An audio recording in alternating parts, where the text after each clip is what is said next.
Трудности, с които е трябвало да се справяш, препятствия, неща, които са блокирали по някакъв начин твоята енергия и твоите действия, нещо, което ти е накарало да се чувстваш самотна и така в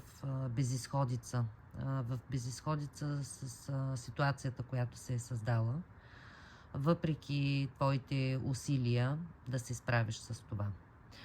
Но таро карти показват, че теб ти очаква просперитет. Просперитет на дама, която ще сбъдва с лекота.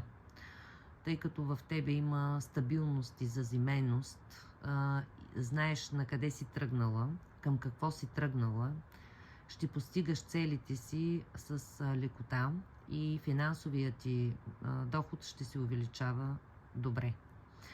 Към тебе идва огорчение от любов. Огорчение от човека, с който си вярвала и си се надявала, че нещата ще бъдат прекрасни. Въпреки чувствата и емоциите си, ти на 8 число ще оставиш този човек. 8 часа, 8 дни, 8 седмици, 8 число от месеца. Ти ще се тръгнеш, тъй като нещо ще липсва в отношенията между вас.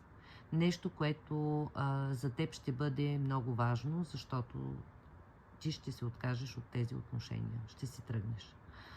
Таро карти показват, че към теб идва човек от въздушните зодии.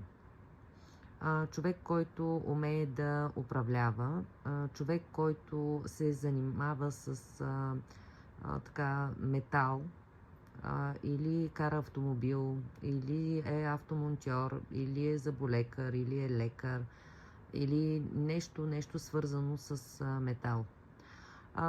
Този мъж е така, да кажем, хладен и студен, но пък той прикрива неговите чувства и емоции към тебе.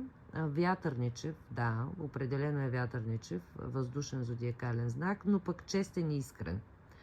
Човек, който ще ти каже всичко както го мисли, без заобиколки, без скрити неща. С него нещата, да, няма да са лесни, но пък от него ще получаваш искреност и честност. За лично таро четене ми пиши на лично съобщение. Всички останали ги публикувам тук за теб всеки ден различни. Благодаря ти, че си с мен и до скоро.